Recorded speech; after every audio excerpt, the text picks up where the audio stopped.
and I will introduce our first speaker today. It's Carolyn Smythe Kallenborn. She's a professor from the University of Wisconsin and an international acclaimed artist working with textiles, film, and community projects.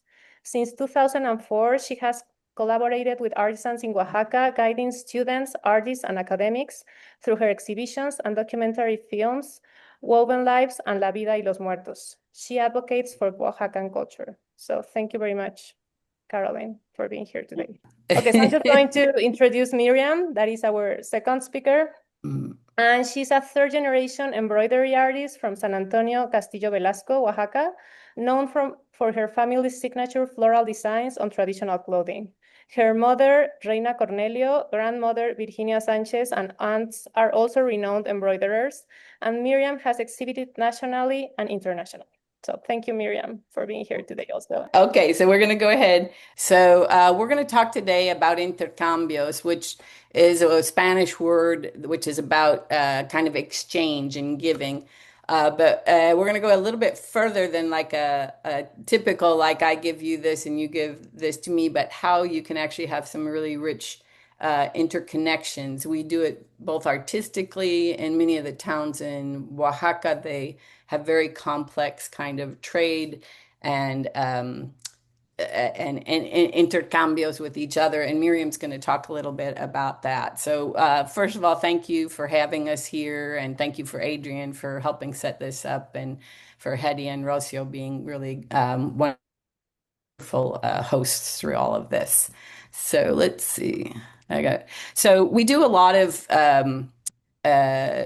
collaborations together. Miriam and Anna, who was supposed to be here, but also had she had some another thing she couldn't get out of today. And so, but the three of us collaborate together a lot, along with two other friends.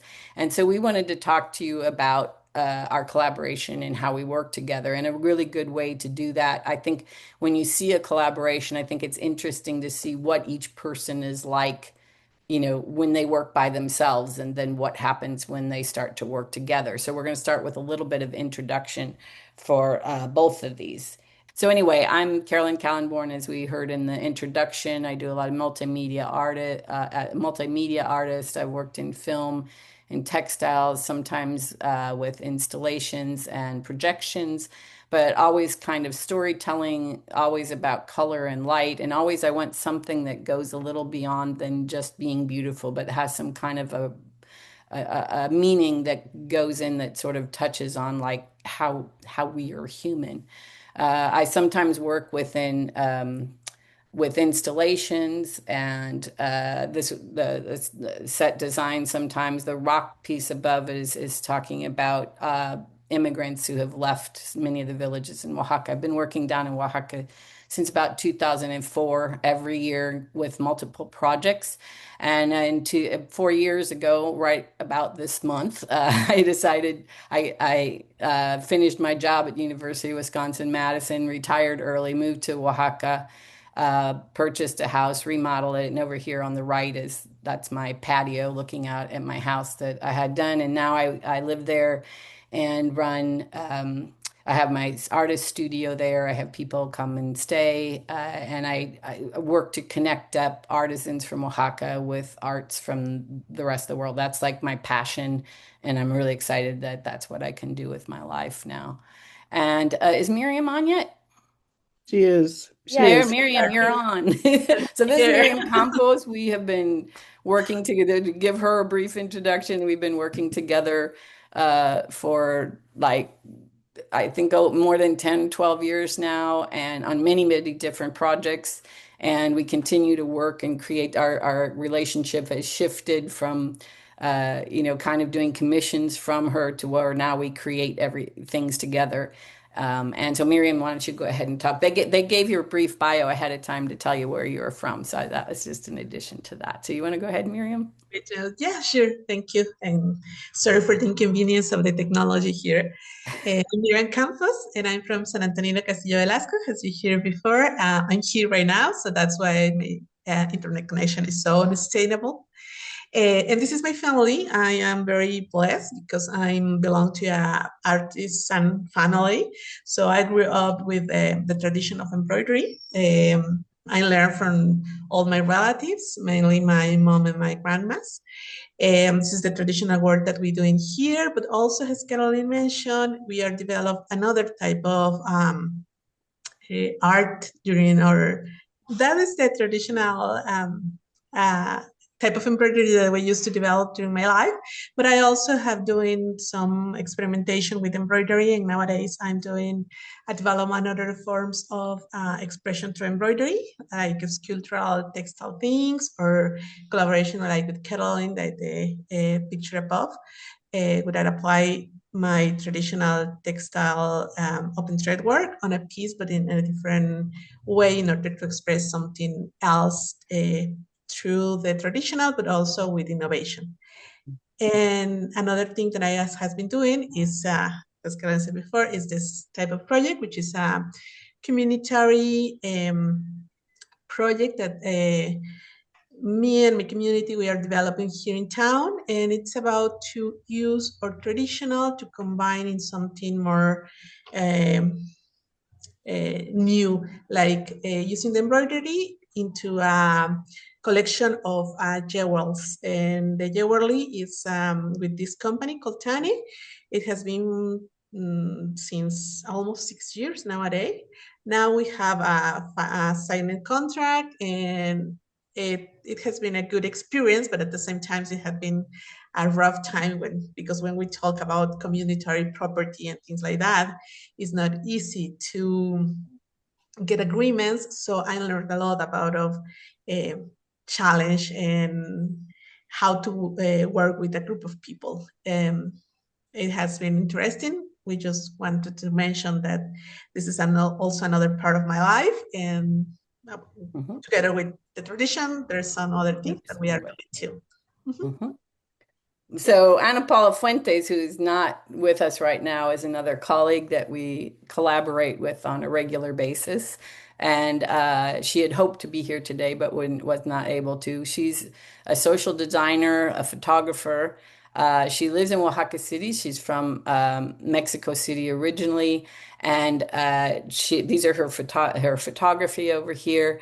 And she also was the original, like the founding director of the Textile Museum of Oaxaca. So she has many years' experiences in working many different villages and many different communities all around Mexico and around the world as well. So the three of us together, and with another colleague of ours, Kim Williams, do cultural tours. Well, actually, Miriam does other ones with other groups, and Anna does one with other groups. But it's something we're all passionate about, is bringing people down and sort of making personal connections between artisans and people coming from other places. And also, like for me, I think a big part is really understanding artisans as individual people, each have their own kind of ideas and the people often like to experiment and try new things, that these are not like people in museums, and how what are they interested in, kind of the exchange that happens between creative people from one area and another. Miriam, do you want to add anything on to that? I maybe just that we are enjoying also not just know the artisans as individuals, that's also part of a community. And kind of the thing that we are successful at is that we are being a part of that community too, and we enjoy it a lot also to work with all these beautiful people. It's a very blessed. We really feel like we've made connections where we feel like we're building a community, or everyone is building it together, not just the three of us. But it's really been a great experience. So we just wanted to two of the ones that are coming up. We do Woven Lives. Anna and I run that, and it follows the path of the film that I made in 2010, Woven Lives, about the weavers in Oaxaca. And we do, Miriam and Kim and I do one called Impressions of Oaxaca, where we work with a lot of different embroidery. And these are all sort of we do a lot of hands-on, and these are sort of ways that they're sort of doorways to be able to then talk about the culture. So these are coming up, and we wanted to put those in, and I think they've put the links in the chat if you're interested about that. But the main thing we're here to talk about is sort of our artwork and how we collaborate as as artists and creative people. So there's two other people that are part of this. And one is Tito Mendoza, who's a master weaver from Teotitlan. He is always up for whatever thing any of us come up with, and he regularly comes up with stuff. So we've shown together in international textile exhibitions. He's shown things that his own work here on the left is a tapestry that was in an international textile exhibition as well, and now is in a private collection. We also work a lot with Alejandro Jimenez Molino, who's also my partner, and he's a woodworker and sculptor and puppet maker. And actually this putting human figures with the textiles has actually shifted. To me, it's shifted a lot what the meaning and what those things say. So it's been a really great collaboration with all of those. So some of what we want to talk about is this first show we had was at University of Madison right before I left. It was supposed to happen during the pandemic. And then we were supposed to go down to Oaxaca with a group of artists from Oaxaca and a group of artists from Madison and get together and make work. And then we couldn't because of the pandemic. So we wound up doing kind of a long distance thing during the pandemic. And the show finally went up on 2002. And that kind of interaction of putting traditional artisans together with university kind of artisans, it was a really beautiful experience. And we made very close friendships. We were really happy with the work. Miriam and Anna were able to come up for the opening, and Alvaro here is also from Oaxaca. He's a musician, and he collaborated with another artist. And the connections we made on that were really fabulous.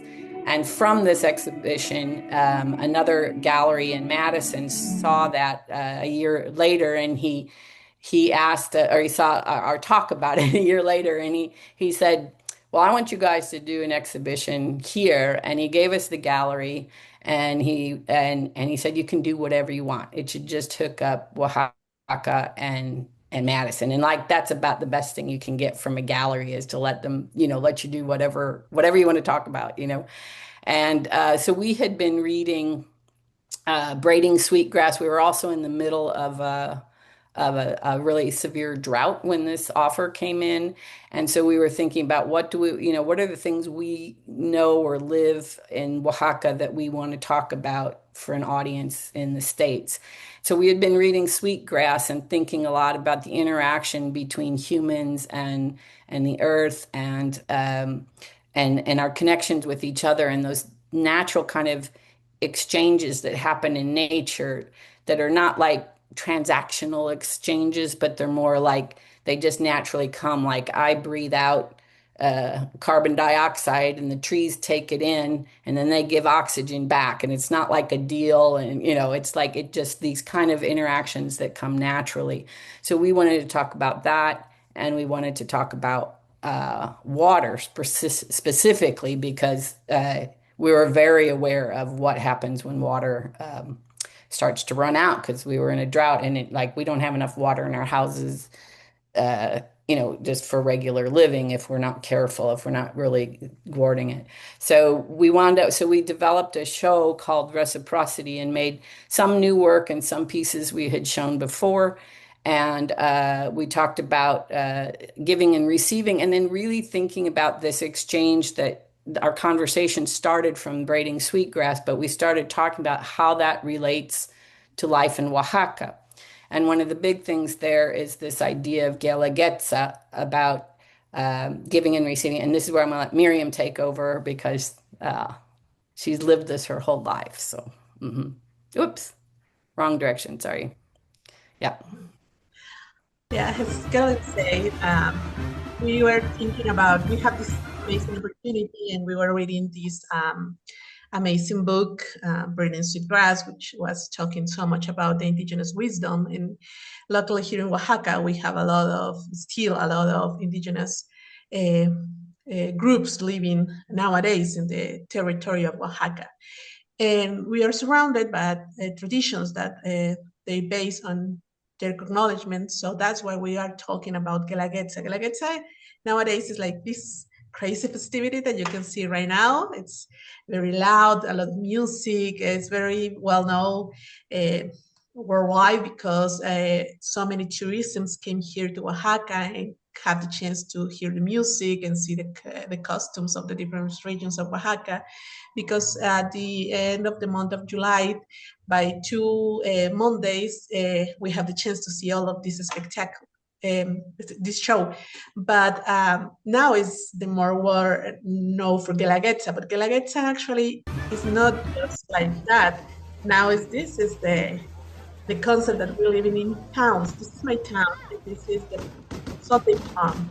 As you can see, there's so many different products and things like people offer to the church in order to say thank you for the thing that we received during the year, that for the things that we produce, which is the best that we produce or the best that we made, and then we give it as an offering to say thank you.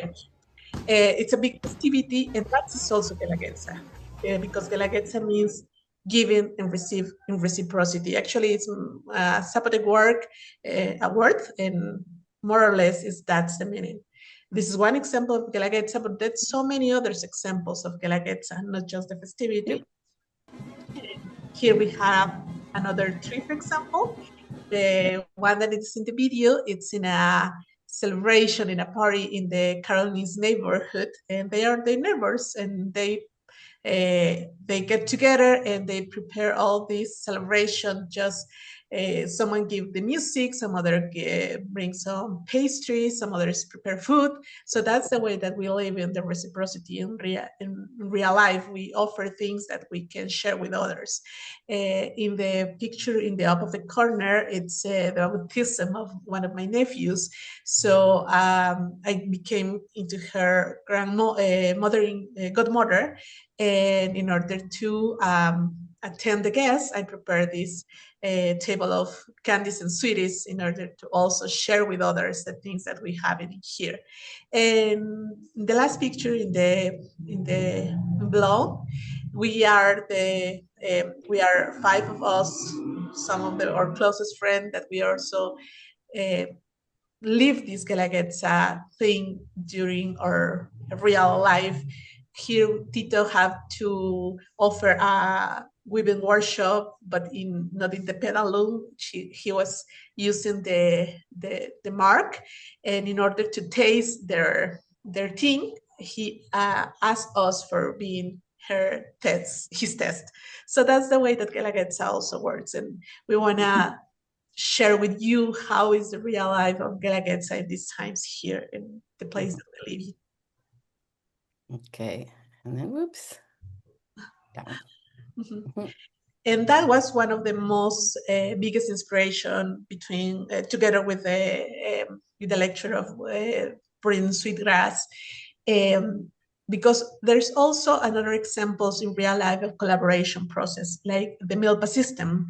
There's actually a whole chapter in the book that is called The Three Sisters, because these 3 different plants became to the milpa: the squash, the beans, and the corn. They used to grow up together because one help to the other in order the squash supports cover the field, the earth, in order to avoid lost humidity. The beans apport minerals, and the corn it's help the beans in order to get the sunlight. So every of them apports something to each other, and it's a great example of reciprocity. That's why we are choosing also this other example of reciprocity for this exhibit.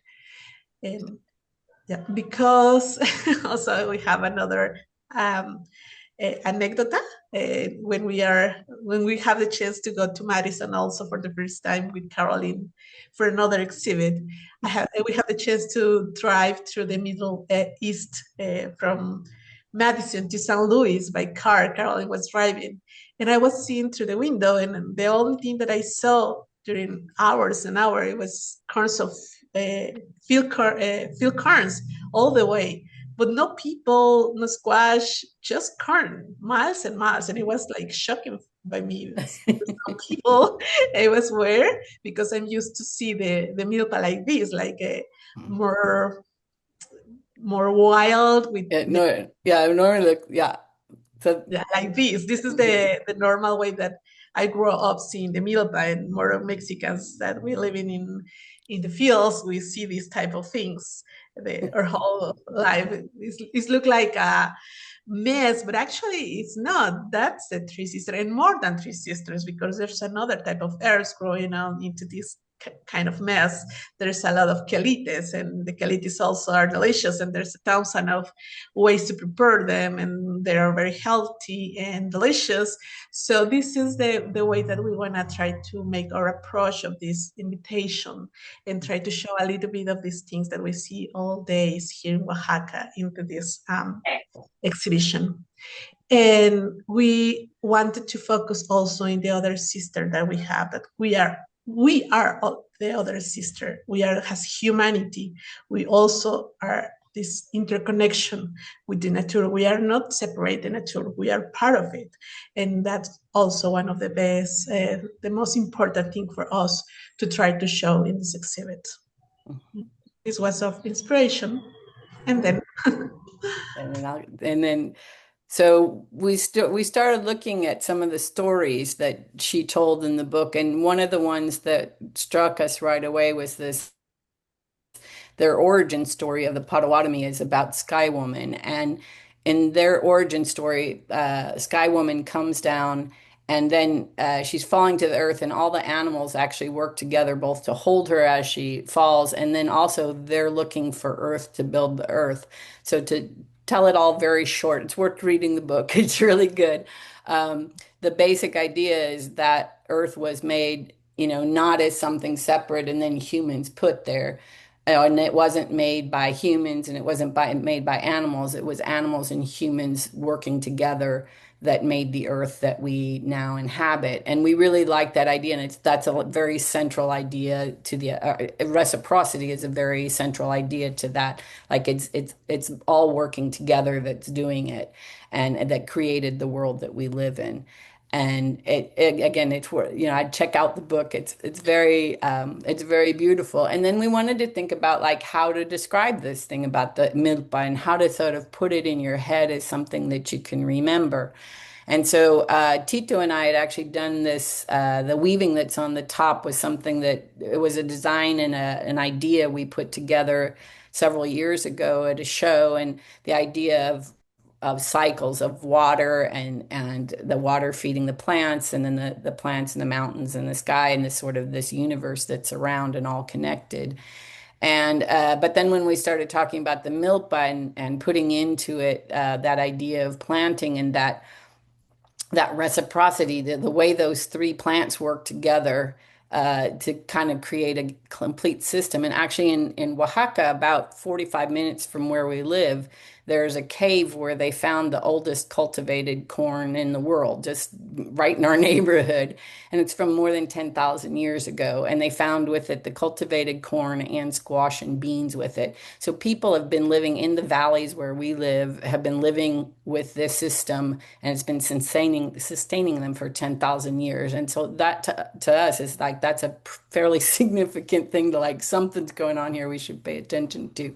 So we wanted to put that in, and then when Alejandro came with his puppets and we put these into the image, it changed everything. The sort of the thing that was down, the installation in the middle was down on the ground, but we needed to bring them up for the puppets, and all of a sudden it changed to me the whole idea. And it's that point that Miriam made about the corn and squash and beans. They're this wonderful kind of symbiotic relationship. But if you don't have the humans who's putting them together and planting them, you wouldn't have that relationship either. So our part of thinking of ourselves as part of nature instead of either a part of it, either as a problem or as the solution to everything, neither of those is quite right. We're actually part of the solution. And then, so really thinking about each of these individual elements, and then the water.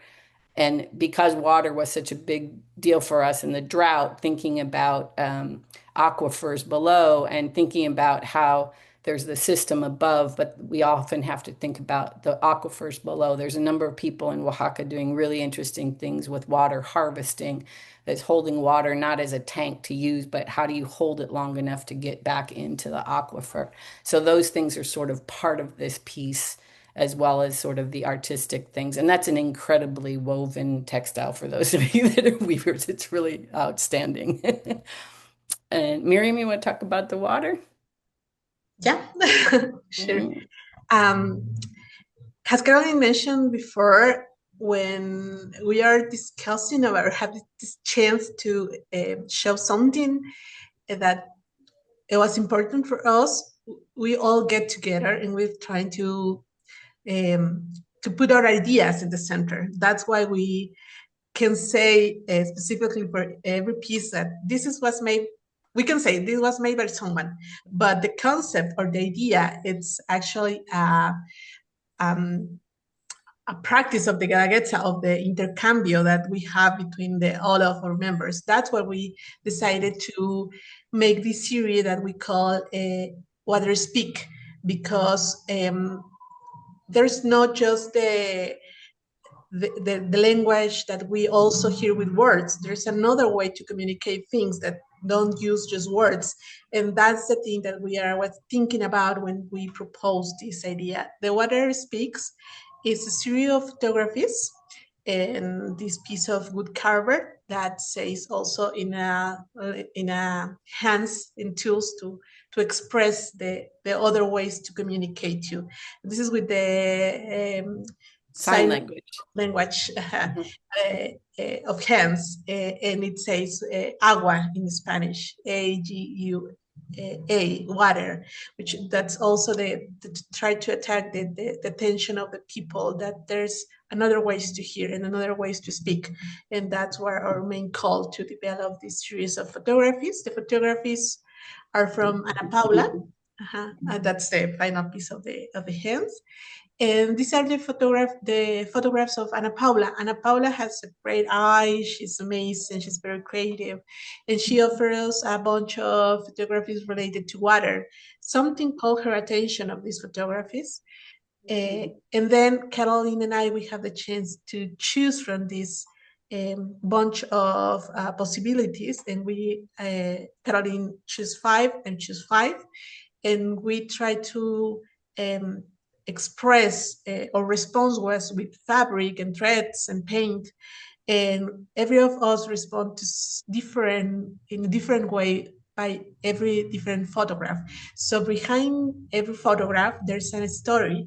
In this case we don't talk about every little story, but we try to focus on the macro and also in the micro of details. Sometimes the pieces talks about the big thing that is water, but some others the thing that is inside, or there's a little details in that we try to express through our work with these different techniques that also Caroline and I used to work with, like embroidery, dyeing fabric, and try to say aloud the thing that water it was telling us at that moment through these pieces. So it's a series of 10 photographies and a piece of wood harvest.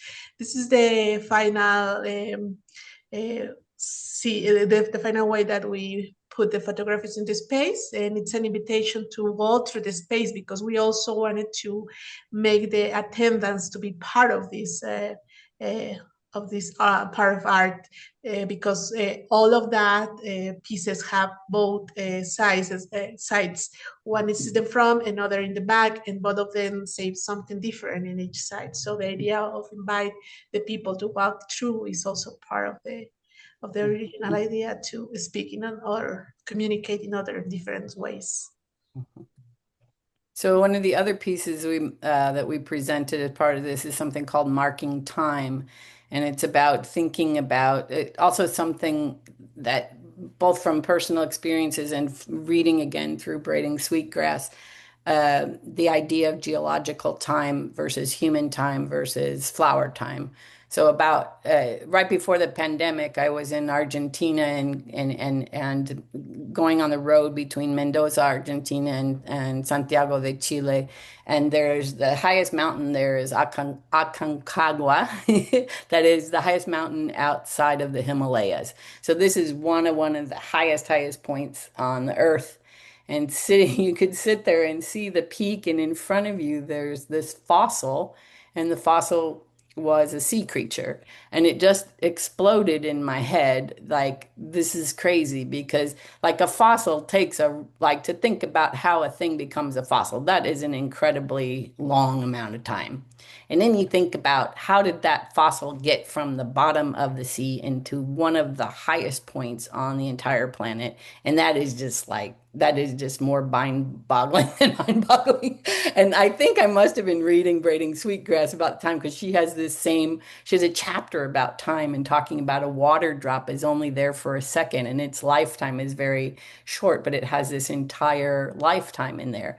And spending a lot of time in Oaxaca with Day of the Dead and the flowers, especially in Miriam's village that cover the tombs, and you put all this time into it, and it's gone in a day or two.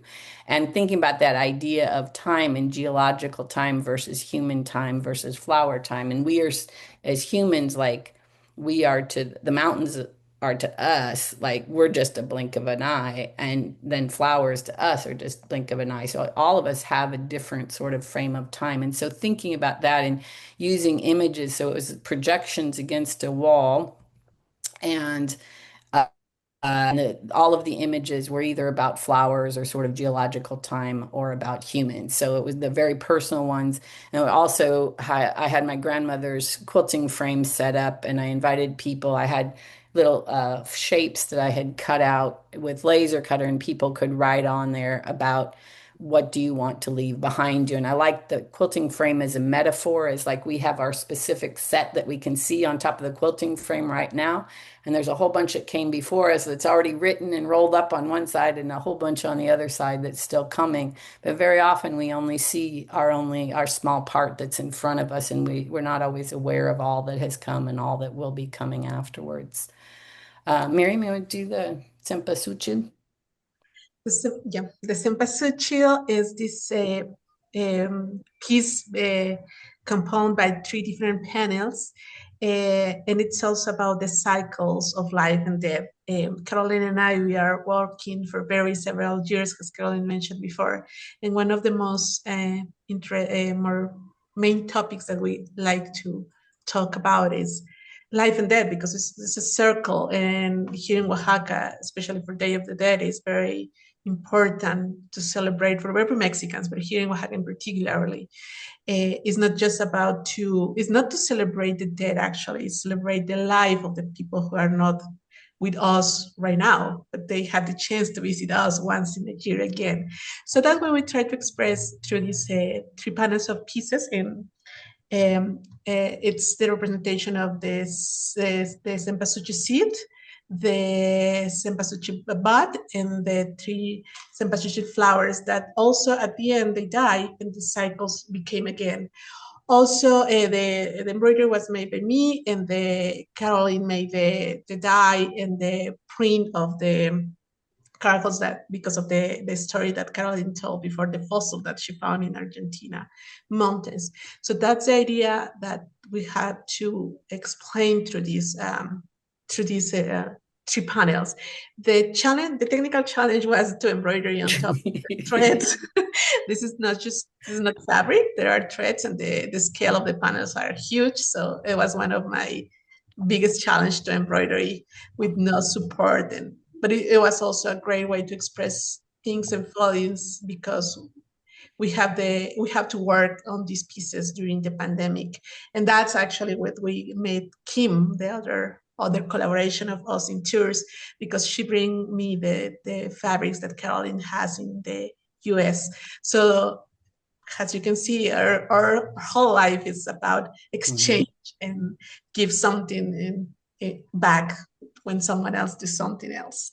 So that's our And kind of organic movement from one thing to the next, right? It's like each thing seems to bring something else that we just didn't even expect. Oh, these are And some some, details of yeah, that. Yeah. some details. It has Carolyn just about said. We didn't expect that the tours becoming something interesting for us until we met Kim, and it was because of these type of exchanges. So we never know what the future came. Sometimes know what in the past were, but we try to focus on the present, like we make it in this piece. And these are some details of the stitches and the prints and the fossil image that Carolyn used. So these 3 panels pieces means a lot for us because also at that time, I recently lost my grandma, and Carolyn was there too. So there's a bunch of little stories in the back of every detail that we put in every piece that we made. Mm-hmm. So then the last piece we'll talk about that was in this reciprocity exhibit is one called Species Arrogance. And this was one Alejandro's the puppet maker and sculptor thought to put in. We all talked about all of these pieces. So, as Miriam said, we might have names on that specific person made something, but it came from multiple conversations with all of us for many hours.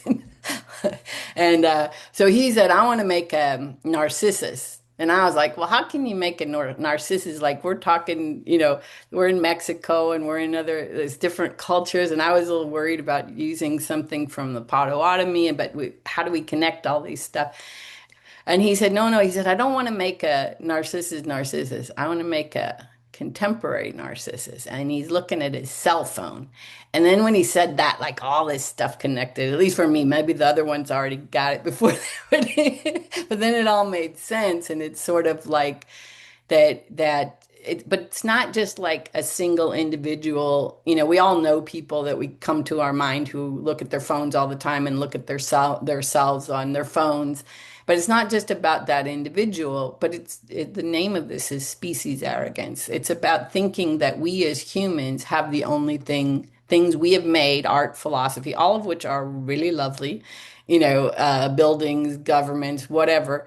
We tend to think that those things that we made are the most important and value the most, and that's where we can learn things from. And I think this piece talks about species arrogance, where we're so busy looking at things we've made that we're not paying attention to things like nature, where you have things like the milkbow, you have water systems that replenish, and the need for things to be in balance with each other.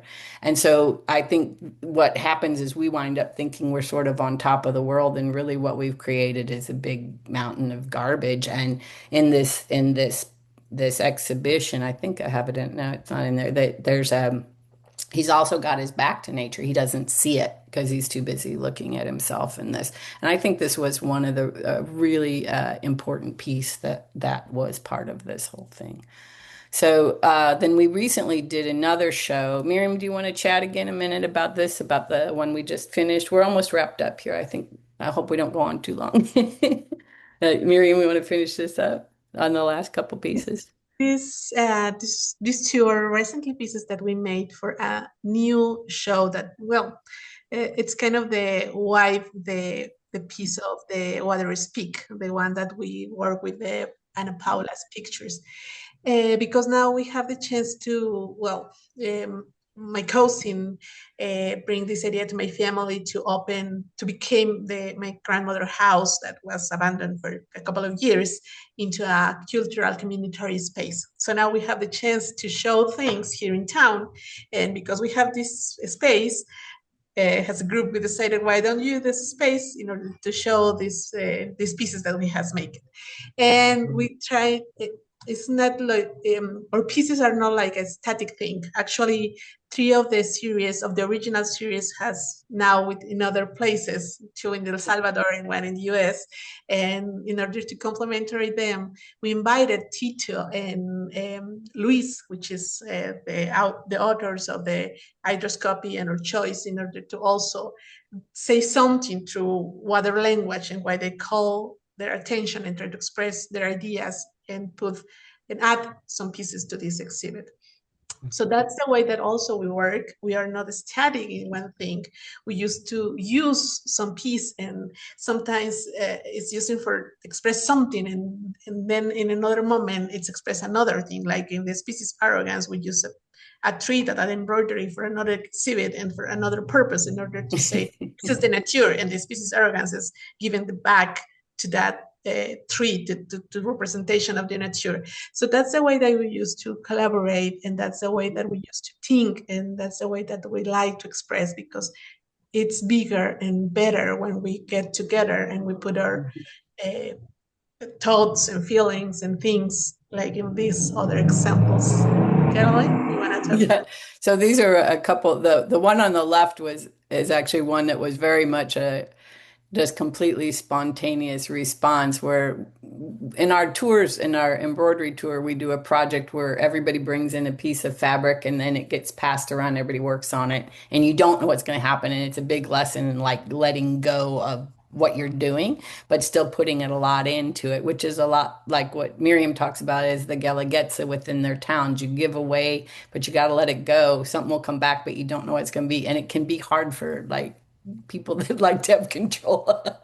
So anyway, this is one we did where then we decided between us we wanted to do it because with like Tito, because he's not part of the group, a part of our embroidery classes. But anyway, so Tito had this weaving. This was about 2.5 years ago, I think, and he passed it on and gave it to Miriam, and Miriam did some needle felting on a bird, and then she passed it to me, and I put like metallic stuff, and because I always put shiny things on stuff and more long hairs and stuff like that. And then we were getting together for this show a couple months ago, and we saw it sitting on the wall. He's like, well, let's finish that one up. So another friend, Tito's wife, did some embroidery, and anyway, it wound up this very ethereal piece. It's actually real long. The metal piece all the way to the floor, and then I did some dye work on it, so there's changes in color, and it wanted a bunch of people that was like their favorite piece, and it was completely just this play thing that we did with so anyway, so that kind of thing happens sometimes too, and we really get a kick out of that, and I really liked it, that people really really liked that. So anyway, so this show was all about water, about thinking about reflection, both in terms of the water gives reflection, but like when you're sitting there looking at the rocks in water, you become very reflective. You stop and you pause, and it kind of puts you in a different state of mind.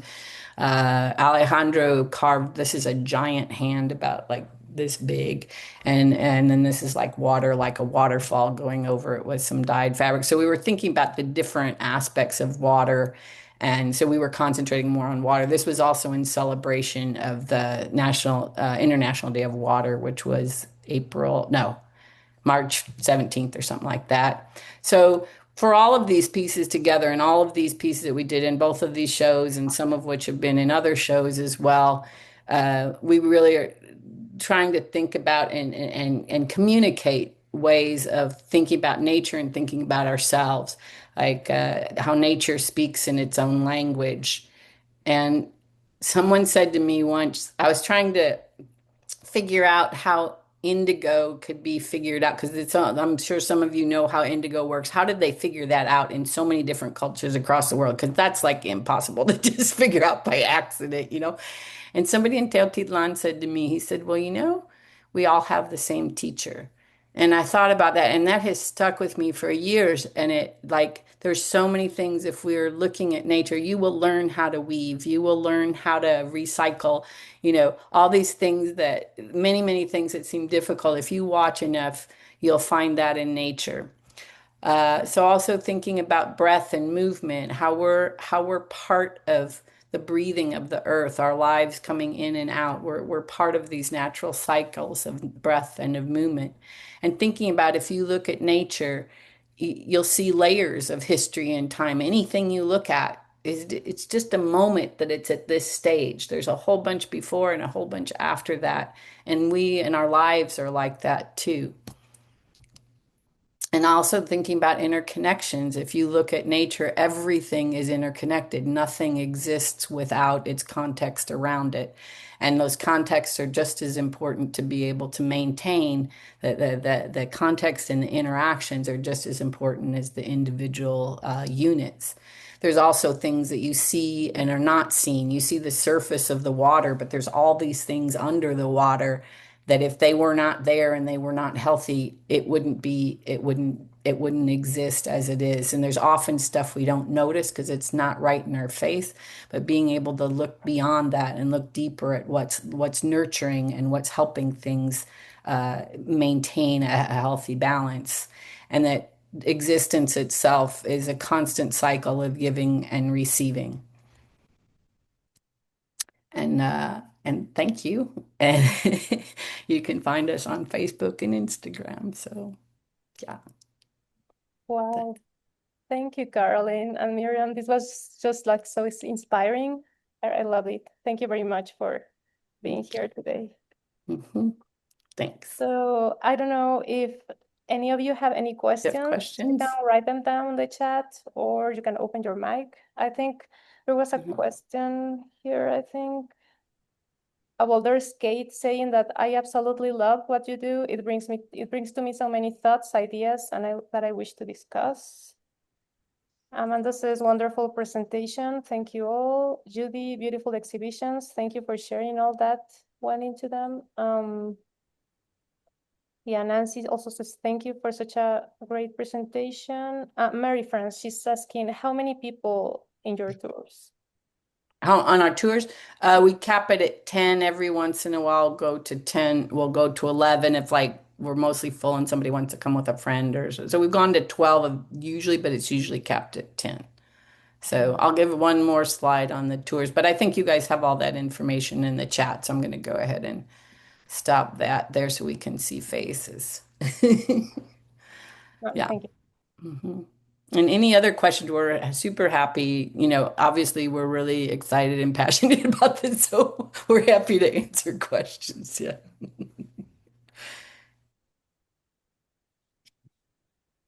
Anybody got anything? I have no question. I was just really enjoying the flow between yourself and Miriam. You could go from one to the other, real sign of like water flowing, or lovely communication between you. So it was gorgeous. Thank you. If Anna had been here too, it'd be the same thing. But yeah.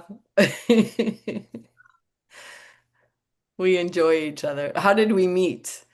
It was actually, so I was working on a film about Day of the Dead. So somehow as the university, I could take on some really good projects. So I had a film about, just a second. So I was working on a film of Day of the Dead. And then at some point, I wanted to project that film on fabrics.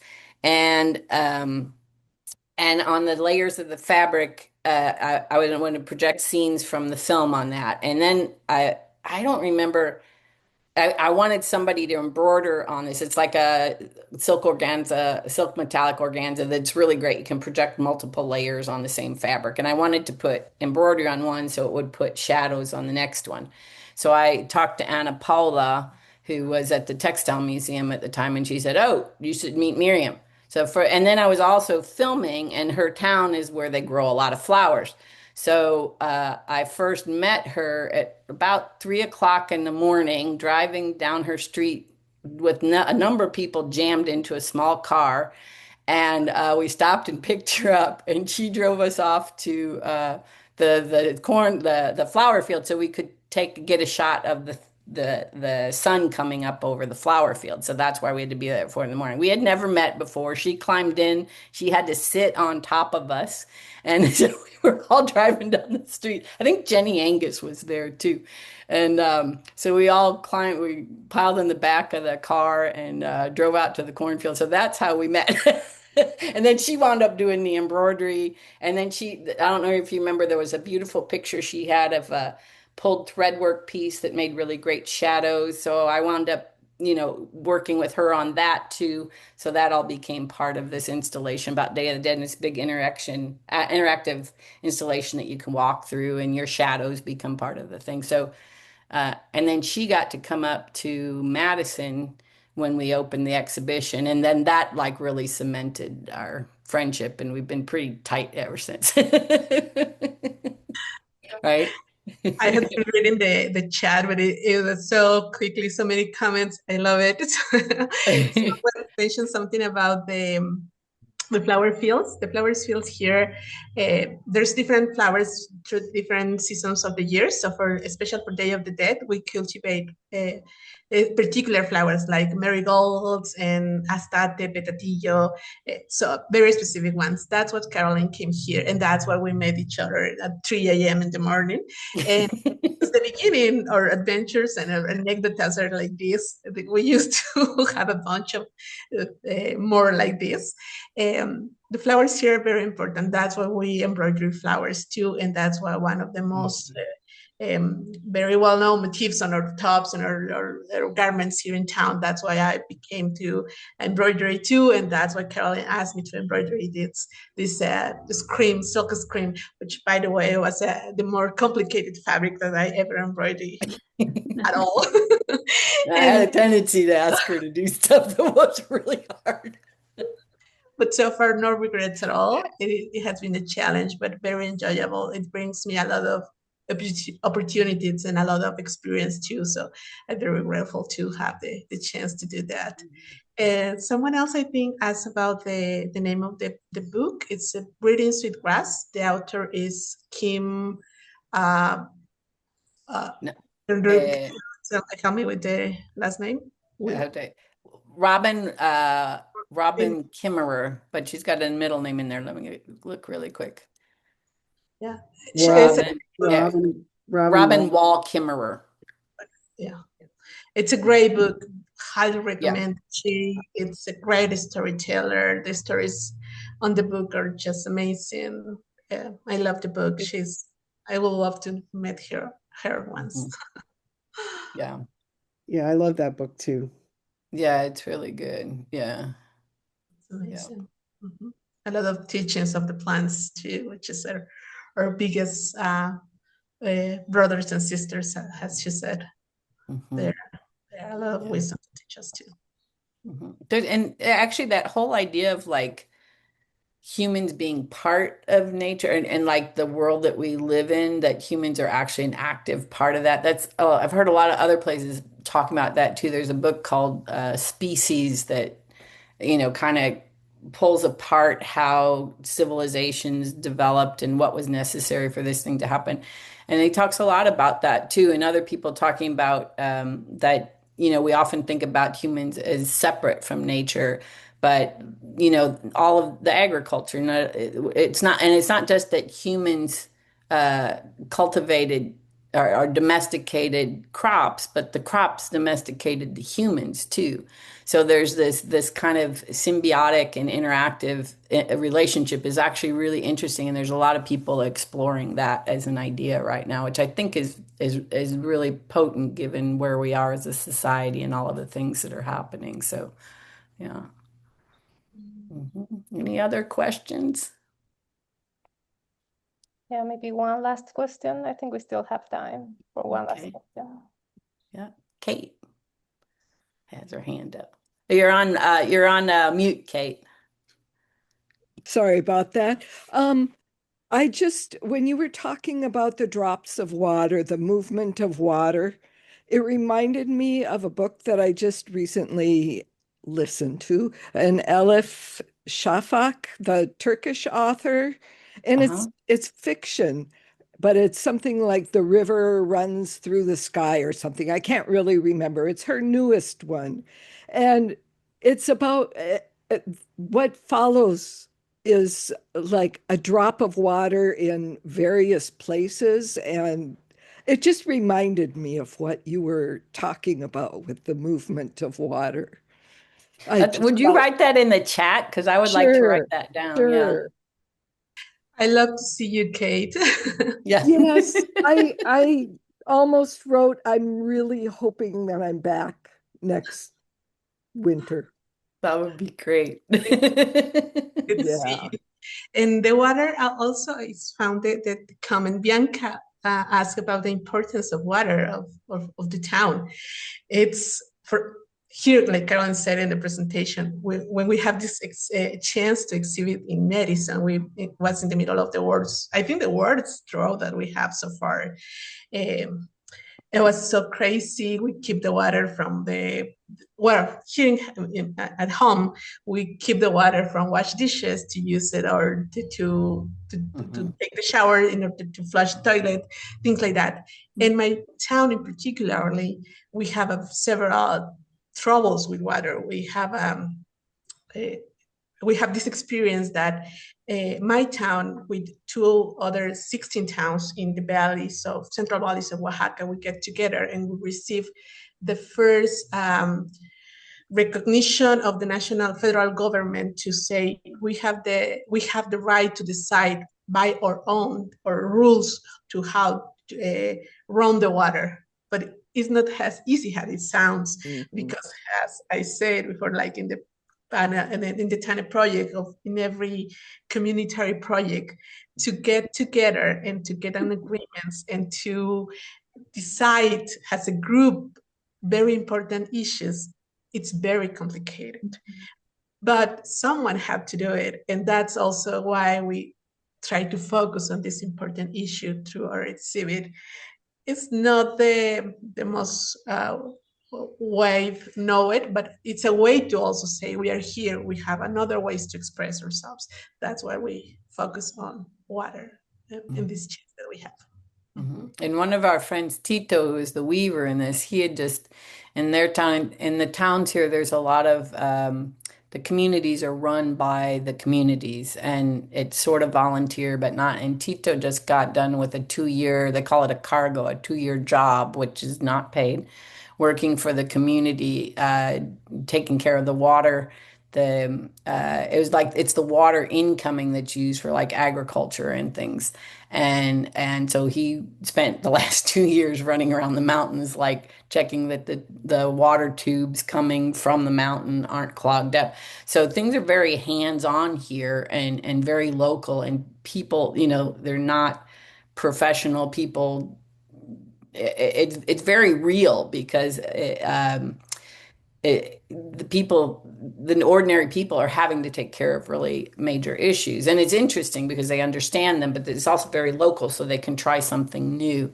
So anyways, the whole water thing, that's a whole nother thing by itself. We could probably talk about for another hour, just how water systems work here. So yeah. It's very, it's not theoretical for us and for the people that we work with. So yeah. Yeah, of course. Well, thank you very much for being here today, Carolyn and Miriam. It was really nice to be able to connect with you and for you to share all this amazing information with us. So I just also thank you all for being here. And remember that we have a panel every month. So don't forget to go to our website and register. And the next panel will be about the impact of textile tours. So it's going to be a testimonial on different tours, the artisans and people who attended. So just remember to register. This will be at the end of May. So, Okay. So thank you. All right. Thank you. Thank you all for coming. Bye-bye.